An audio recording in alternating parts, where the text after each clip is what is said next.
Hey there, it's time once again for the Meaningful Measurable Marketing Podcast. I'm Jen Carroll. And I'm Annalisa Hilliard. Together, we are the Dames of Data Dames Marketing. As the Dames, Jen and I are marketing strategy consultants who help our clients align marketing, business goals, and measure results that matter. As longtime friends, we avidly consume and critique all kinds of drinks, spend as much time outdoors as possible, and are always learning. We also strive to stay on top of what's happening in our industry. Our goal with this podcast is to look at today's biggest marketing trends, many requiring enterprise-level teams and budgets to fully implement, and try to apply them in ways that make sense for small to mid-sized businesses. We hope you'll subscribe to our podcast and leave us a review. You can connect with Jen and me via our website, datadamesmarketing.com, or on LinkedIn, where we do most of our social media networking. So today, we are going to be talking about GA4. Yeah! So, Annalisa, what does GA4 stand for? Google Analytics 4. It's been around for about a year, and prior to was Google Analytics Apps plus Web. Hey, well, I think Google really outdid itself with this creative name for its new iteration, GA4. Yeah. Right. Well, we might be able to blame that on the marketing world. Oh, why? I don't know that it was Google that had the first swing at it, although it could have been. I don't know. So you think it was kind of like organic? Oh, it was kind of, it was an organic naming process? Potentially. Oh. Well, guess we'll never know. Well, actually, that's not true. Google it. Okay. Oh, well, Google has deployed GA4 to better comply with privacy laws and user demands, but the data dames assert that things won't be much different than before. And here's why. So before we get into the here's why, we are actually... I know you're on the edge of your seats, but... Yeah, I know. We're going to first digress and talk about what are we drinking? I know. Right. So what are we drinking?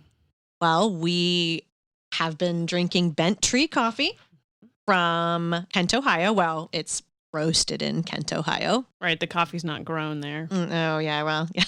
I think most people could could figure that out. Deduce. Yeah. Yeah. So locally roasted, and our favorite Bent Tree coffee is Ethiopian Guji. It is delicious. Yeah, it's definitely one of our go-tos right now is the Ethiopian Guji. So thank you, Bent Tree, for some excellent coffee. As an extra added bonus today, in an extra what are we drinking today, it is almost 12 o'clock on a Friday, and I decided that it was time to finish my last Great Lakes Brewing Co. Conway's Irish Ale. I had one left. It only comes out in the spring. When she needs to be funny. Which is never. Yeah, we're not talking about the beer that comes out when we podcast. We're talking about Irish, yes. Conway's Irish Ale. It is my favorite Great Lakes, and actually one of my favorite beers of pretty much all time. What I'm drinking is high quality H2O. Oh, what would you be drinking? That's a reference, by the way. Waterboy. Adam Sandler. Yeah. That was a long time ago, everybody. Yeah. Seriously, anyway, I watched that movie once. What I would be drinking, aside from water. Because she really wants to complain about this. There is a cider company, I believe it's out of Michigan. It's called Down East, and they make some good ciders. I had gotten a grapefruit cider in a Pick 6 pack, and I was out of the office on business. Sure enough, when I got home later, I went to get the cider, and it was missing. So I don't know if the dogs drank it, or if it fell on the floor, or if it teleported somewhere. Well, it was really good, by the way. Wow.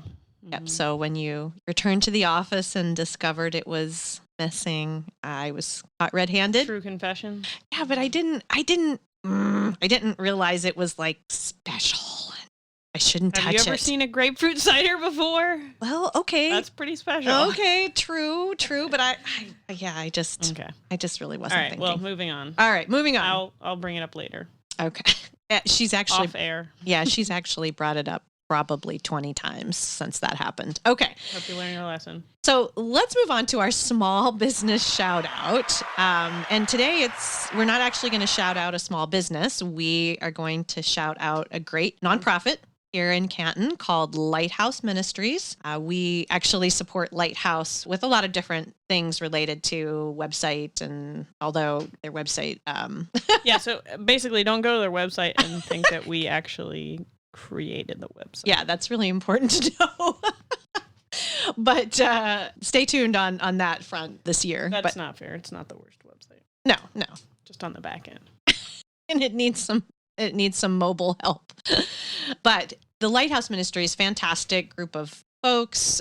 We love what they do in Southeast Canton.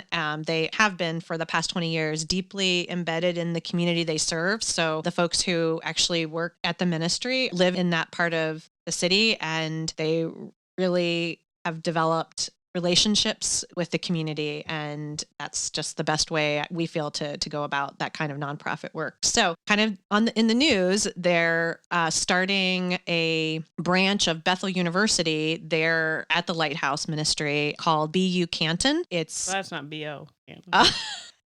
Wow. Okay. No one would want to go to that. All right, we're not going to instruct them at all on branding. Right. I'm pretty sure Bethel University has had that name for quite a long time. But anyway, BU Canton is affordable. It's local. It's just a great program for those who are maybe have a more challenging time going to college and yeah, getting the finances too. Right. Yeah. So it's a great program. We're excited that it's here, and hopefully we at some point will have an intern from BU Canton. That's our hope. You can learn more about the Lighthouse and the BU program on the Lighthouse website, which is cantonlighthouse.org. cantonlighthouse.org.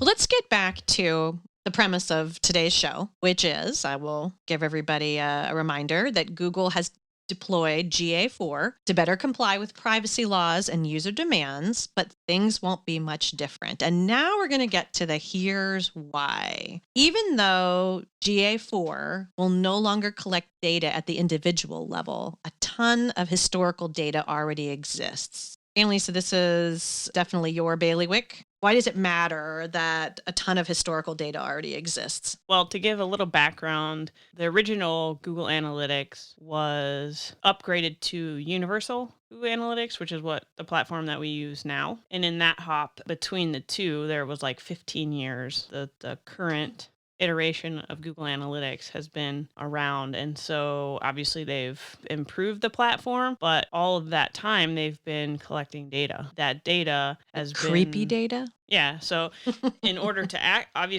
to access your historical data, they have to house that data somewhere.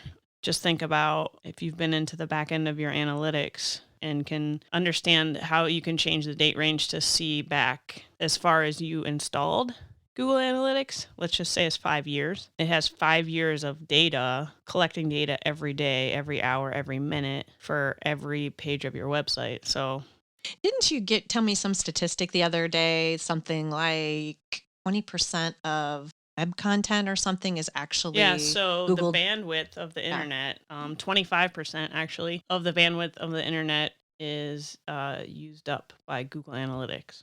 Wow. I mean, that to me, that just that blows my mind right there. Yeah. So, okay, so this is great. They're not collecting individual level data. Everybody's excited, but they have all this historical data. So in other words, you feel like they're going to continue to use all that individual data because it's not like anybody's making them erase it. Yeah, yes and no. I mean, actually, they are going to want to get rid of that data and not have to store it. Oh, okay. But I think what they've done is they've used machine learning and trained AI with that data. And so they're not starting at square one with those things. And so those will factor into the new methods of tracking. And I should say that Google Analytics 4 currently is very stripped down, and they will be obviously continuing to kind of work on it in beta right now.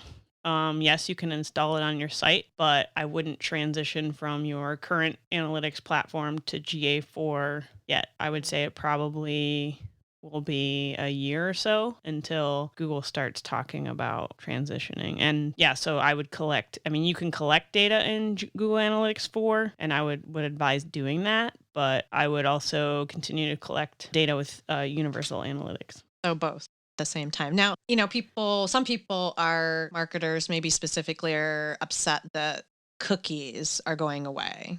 I mean, who isn't? But we all like chocolate chip cookies. I know, right? I want cookies. That's Cookie Monster. I know that joke about cookies. Okay, so what? I guess you want to? Can we talk to that a little? Speak to that a little bit? Yeah. So obviously, Google and other search engines, or I should say, analytics platforms, use cookies when a user visits your site. And so now you've probably been seeing a lot of sites, like you'll get that privacy message where it's like opt into cookies. Well, that was kind of a temporary fix in the last year or so, and it won't be needed in the future because most browsers, or I should say all browsers, Chrome hasn't yet, but they've said that they are going to, I believe in 2022, totally get rid of using cookies. Okay.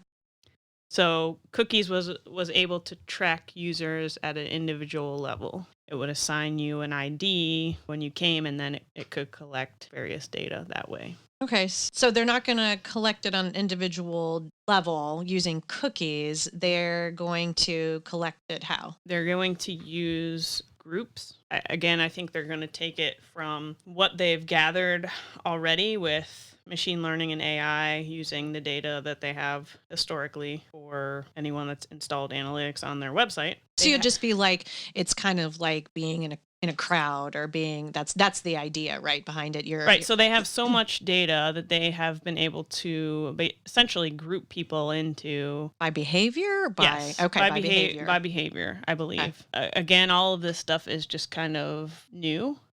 And so there isn't a ton of information out about it yet, and they're still working on evolving the platform. But it's definitely supposed to get away from the individual tracking using cookies and ensuring people that, they have more privacy. Mm-hmm.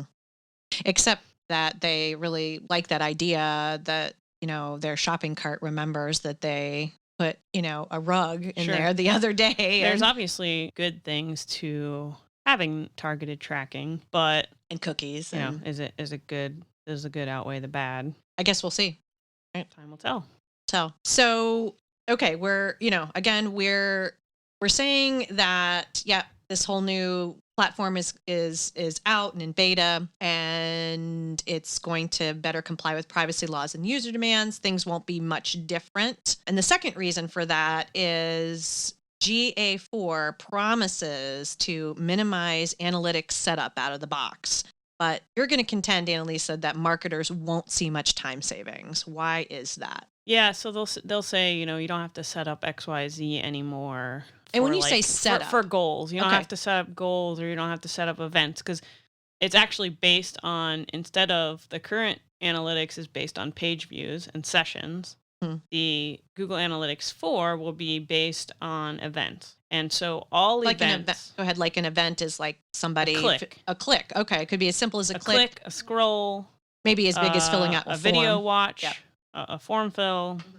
So it's already collecting all of the events, but you have to go into each event and set parameters to really get any insights on those events. So right now, like if you just go into the platform, say you've collected data for a while, which I've installed on our clients' websites, and I have a couple months worth of data, and I can go in there and see there were X number of clicks. So what? Like there's no other surrounding data that's already there. Right. I think you told me that out of the box, there's like some kind of like generic reporting, but it was a lot of so what kind of stuff. Right. So I feel like people perceive data analytics as one of those really technical and challenging kind of things to work with. And here we're kind of getting this promise that yeah, out of the box that this is going to be way easier. But again, you're saying not so fast. Right. Yeah, and so I mean, a lot of people currently using like Google Analytics. If you've just recently started, you're like, well, hey, the Google Analytics, Universal Analytics is great. Why are we moving this direction? Obviously, the privacy thing, but to get it to that point, they had to do a ton of evolutions of the platform, and marketers really were part of that. They would have calls with marketers, and they would just like kind of walk through the platform and say, hey, how do you use this?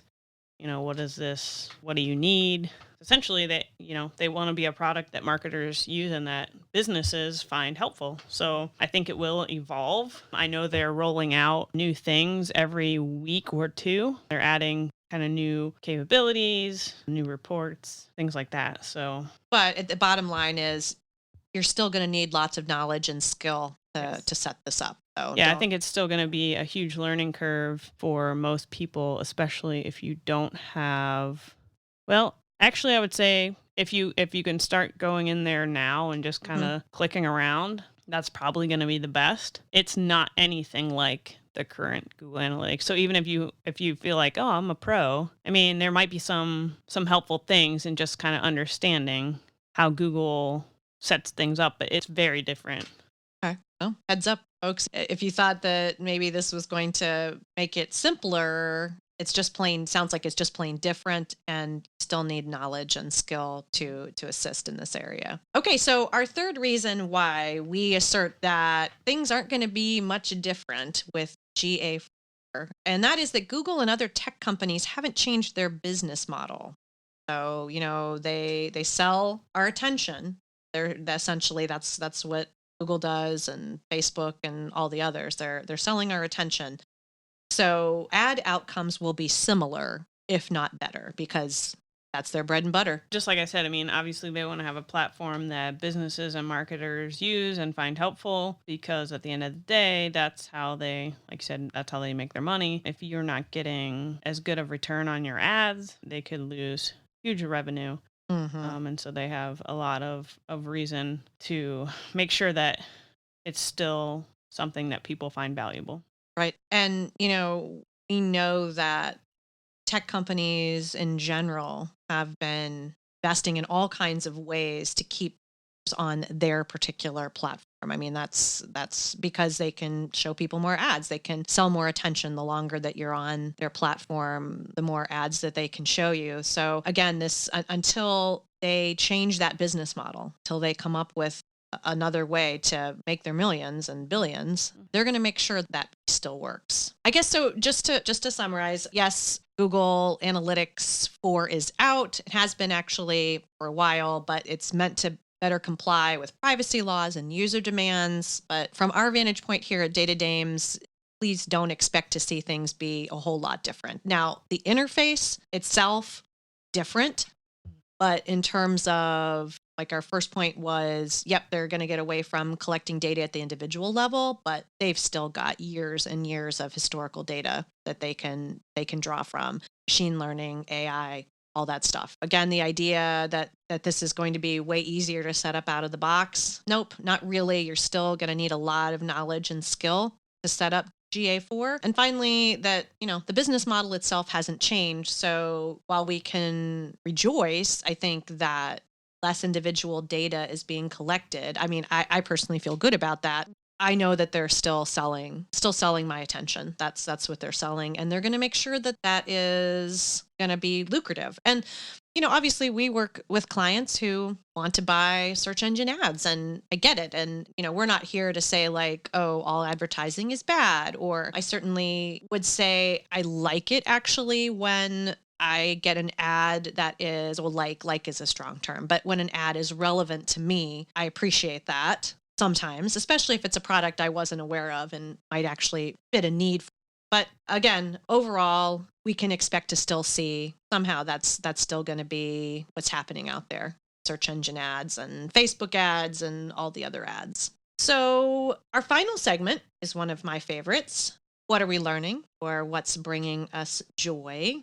And Lisa, do you want to share first? What are you learning? Yeah, so what I'm learning, I'm reading a book called Golden Gates, Fighting for Housing in America. and it is about the housing crisis, specifically in San Francisco. I think it definitely has application for all of the United States. Why is this kind of on your mind? I mean, obviously, I feel like I've been affected by the cost of housing, especially as a single person, and not being able to save for a down payment as housing prices rise, Yeah. while paying off school loans and other bills. Yeah, I think it's kind of on my mind that way, and certainly I feel like I have advantage over other people, and there's people out there that struggle even more so with not having the means to have an asset like a house. So, and then the other thing that I have been enjoying, I just repotted a bunch of my houseplants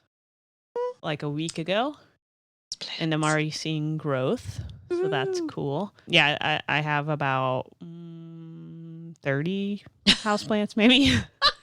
So I guess you could say I live in a jungle. Yeah, it's not just a little corner, folks. A solarium. Yeah. That's Yeah. 30 house.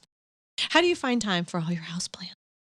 I just make Do you time. give them love? I mean, it's like kids. How do you find time for kids? You just make okay, time, houseplants, right? So kids, houseplants. yeah, I mean, I kids. get up, wait. I don't have to drive them to like sports and extracurriculars, but You just have I to. do talk to them. Yeah. And I do like. Does that help? It I does. hear it helps. I It mean, does. I think it does. Do you name them? Yeah. Although I can't keep 30 names straight, so just a couple of them. Okay, which houseplant are you the most proud of? I have a cactus that when I got it like 5 years ago, it was maybe 3 inches tall. Wow. And now it's Little like bitty cactus. now it's probably 3 or 4 feet tall. Whoa.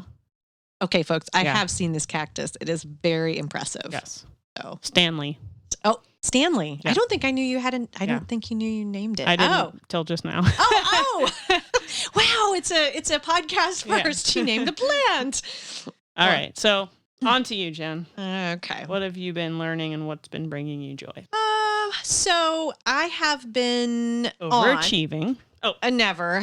Actually, I don't overachieve anymore. Thanks, COVID. I have been getting into the Clubhouse app a bit. I've been on there for a while. I do hop on daily. For those of you who don't know about Clubhouse or haven't been on there yet, Clubhouse is kind of an innovative social media app. It kind of reminds me of some kind of crazy mix between traditional radio and podcasting and like conferences and seminars. So somehow the intersection kind of sits at the intersection of those three things. So Do you see when you people? hop, Like, is it video? Yeah, no, it's all audio. It's a totally audio based app, and when you get into it, Oh, so that's good. I can be like taking a shower while I listen to Clubhouse. you could be, yeah. You can't do that on Zoom. I mean, Please do not